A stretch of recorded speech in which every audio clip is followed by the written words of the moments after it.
I'm going to talk about the menopause today. We all hearing about the menopause is a doom and gloom and hot flashes and all the negativity. But I'm going to tell you today the liberty, the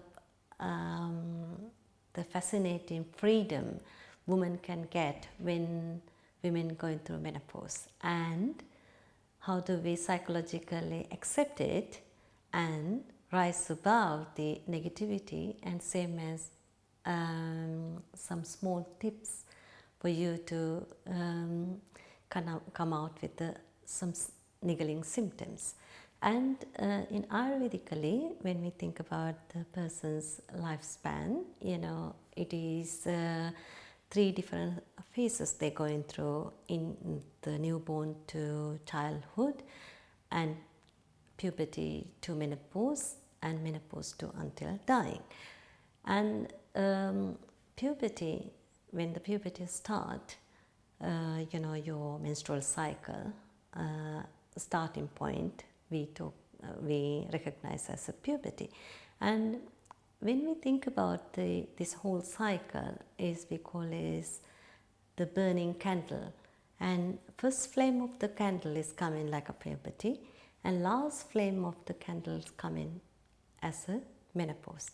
And in between time, the candle is burning, and equally the beginning and end is quite difficult for young people or teenagers and menopausal mothers, And when we think about this menstruation, when they start about the starting point of the menstruation, and we can't really blame our body, because there are some eggs or some kind of our babies is telling us to fertilize me, fertilize my egg, fertilize. And that means, we all geared up to that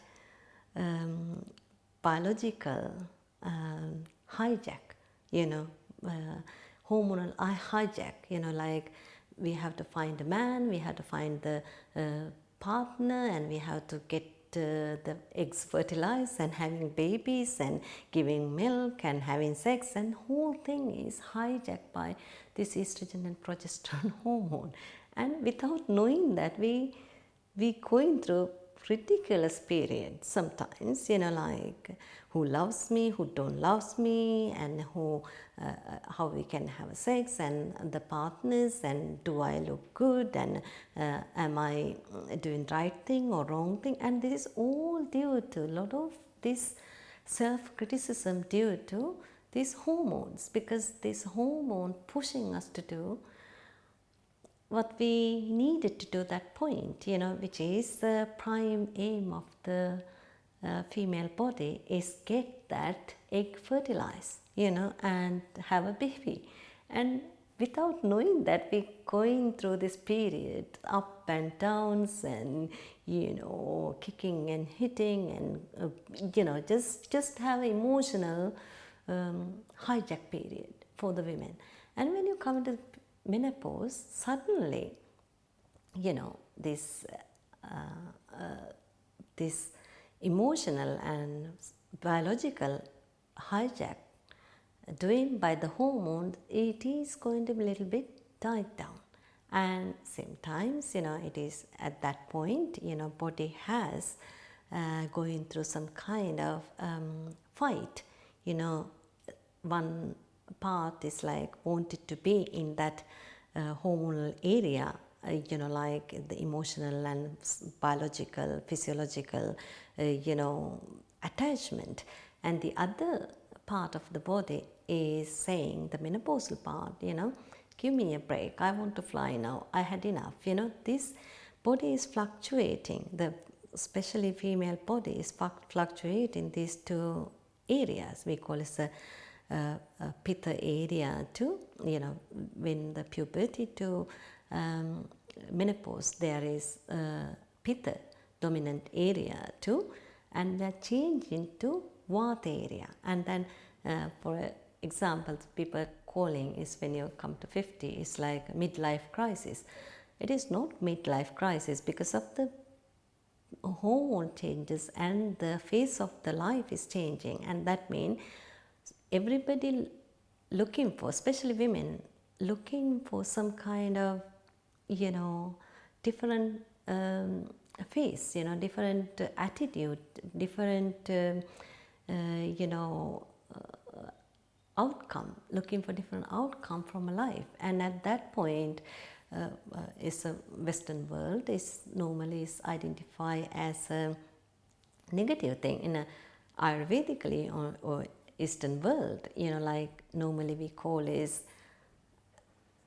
all your children is going out of your house, and you have less responsibility and less sexual urge towards your husband, and that means you beginning to find some different thing in your life, and especially it's open the spiritual or finding God, finding different who am I, finding what should be able to do in this planet. That kind of secret door is opening, and you have to, I think you have to run through the secret door, because why? It is fascinating, because your body is not hijacked by any more this hormone business. That means you're free to, your attachment to children is becoming like more love and detached. And normally this after 50, that's why women got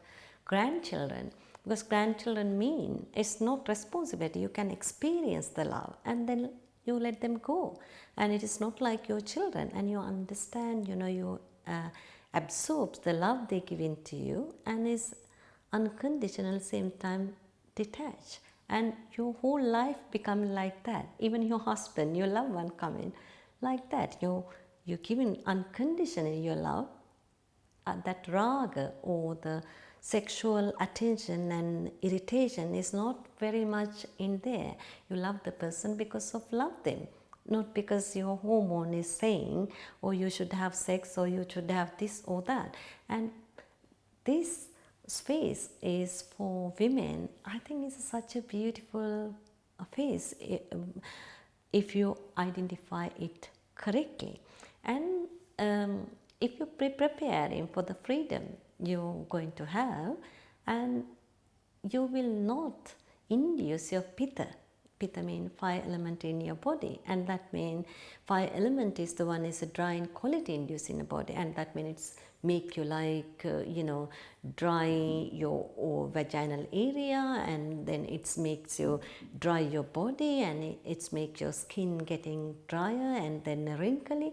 And if you understand that, if you're not given a chance to pitta to hijack us again or dominate us again, and you can see this whole pitta induced symptoms are going down, and instead of that, you understand the true love and freedom to do things, and finding the spiritual connection with you. And it is like different kind of attitude we can develop to the menopausal time. And other thing is, if somebody has suffering from kind of menopause symptoms like hot flashes and some kind of mood swings and vaginal dryness, you can have some kind of cooling kind of food, which is cut down the red meat and alcohol and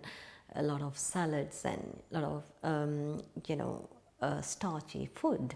And same time you can introduce some grains and some rice and cooked vegetable and that kind of thing to, and warm and nice grounding food, you to be grounded, because that is this place is in a life. If anything, one place to other place changing, you have to understand, you have to be steady on your feet, you have to be like be grounded. And until this struggle pitta to vata is changing, you have to be steady on your feet. And And other thing is, if you have suffering a little bit this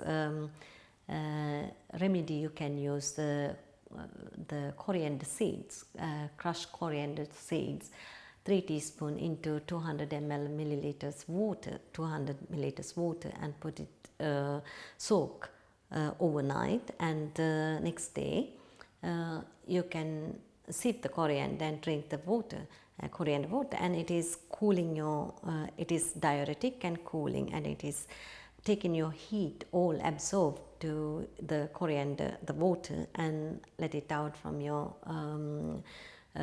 with the urine, and it is cool yourself down, and it is mentally also it's give you clarity, and that is a remedy you can use, and a lot of gotukola, and then we call manduka parry or gotukola tea, or gotukola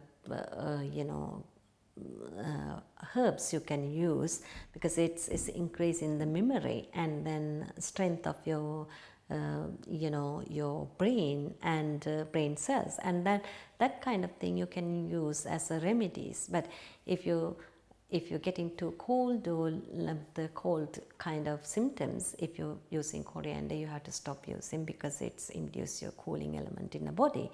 And always better to go to Ayurvedic practitioner and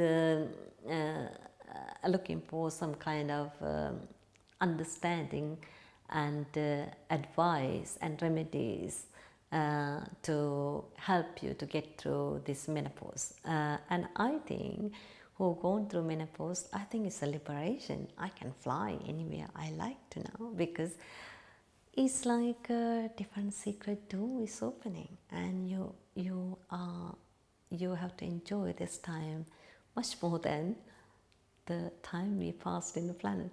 Okay, thank you.